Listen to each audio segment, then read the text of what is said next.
Magandang umaga po. Narito na po ang magiging lagay ng panahon ngayong araw ng Sabado, April 4, 2026. Pero bago yun, baka pwedeng palike and share naman ang video na ito. Comment ka na rin kung taga saan lugar ka para malaman natin kung hanggang saan umabot ang video na ito. Huwag mo din kalimutan na mag-follow at mag-subscribe sa ating Facebook page at YouTube channel. Sa kasalukuyan na tayo sa pag-asa, easterlies pa rin o yung mainit na hangin na nanggagaling sa may karagatang Pasipiko ang patuloy na nakakaapekto sa malaking bahagi ng ating kapuluan, particular na sa may central at southern Luzon, gayon din sa may Visayas at Mindanao. Dahil dito ay asahan yung bahagya hanggang sa maulap na kalangitan na may kalat-kalat ng mga pagulan o thunderstorms. Habang sa nalalaming bahagi pa ng ating bansa ay asahan naman yung generally fair weather condition, mainit at malisangan na panahon sa umaga hanggang sa tanghali, na may mataas na tsansa ng mga pagulan o thunderstorms pagsapit ng hapon o gabi na dulot ng mga localized thunderstorms. Magandang balita naman dahil ayon sa pag-asa ay wala pa rin tayong binabantayan na low pressure area o bagyo sa loob o malapit sa Philippine Area of Responsibility na maring makaapekto sa ating bansa. Posibleng storm-free tayo sa unang linggo ng buwan ng Abril. Subalit maging handa pa rin tayo dahil posibleng may isang bagyo na pumasok o mabuo sa loob ng Philippine Area of Responsibility ngayong buwan ng Abril.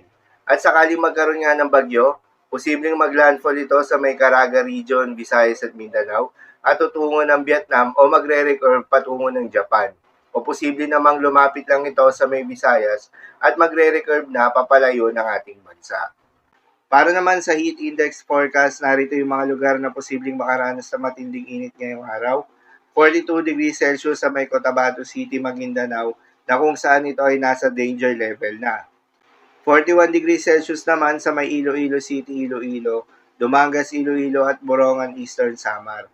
Habang 40 degrees Celsius sa may San Jose Occidental, Mindoro, La Carlota, Negros Occidental, G1 Eastern Samar at Zamboanga City, Zamboanga del Sur. 34 to 36 degrees Celsius naman ang posibleng maranasan na init ngayong araw sa may Metro Manila. Ang mga nabanggit na lugar ay nasa kategory ng extreme caution level na kung saan posible itong magdulot ng mga heat cramps or heat exhaustion, kaya naman iwasan muna mga gawain na posibleng magdulot ng heat stroke at ugaliin na uminom ng tubig at magdala ng payong kung sakaling lalabas ng inyong mga tahanan.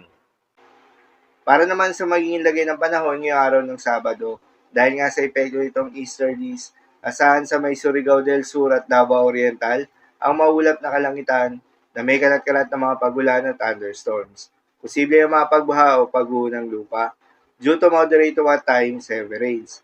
Habang sa Ilocos Region, Cordillera Administrative Region at Cagayan Valley ay asahan naman yung bahagyang maulap hanggang sa maulap na kalangitan na may kalat-kalat na mga pagulan o thunderstorms na dulot ng mga localized thunderstorms. Posible rin na mapagbaha o pagguho ng lupa during severe thunderstorms. Habang sa Metro Manila at nalalaming bahagi pa ng ating bansa, ay asahan naman yung bahagyang maulap hanggang sa maulap na kalangitan na may kalat-kalat ng mga pagulan o thunderstorms na dulot ng easterlies. Posible rin na mapagbaha o pagguho ng lupa during severe thunderstorms. Madalas nabobo ang mga thunderstorms na ito tuwing hapon o gabi na nagtatagal ng 1 hanggang 2 oras. Kaya naman ingat sa mga posibleng bantaan ng pagbaha at pagguho ng lupa, lalong-lalo na sa mga lugar na inuulan na noong mga nakaraang araw pa. Para naman sa magiging lagay ng mga dagat baybayin, ayon sa pag-asa ay wala pa rin tayong nakataas na gale warning sa anumang seaboards ng ating bansa. Kaya naman malayang makakapamalaot yung mga kababayan nating mangingisda. At yung may mga maliliit na sasakyang pandagat, subalit iba yung pag-iingat pa rin, lalo na kung meron tayong offshore thunderstorms activity. Asahan yung paglakas ng hangin at kakibat nito ay pagtaas rin ng mga pag-alon. So ilang po para sa lagay ng panahon ngayong araw ng Sabado. Keep safe everyone.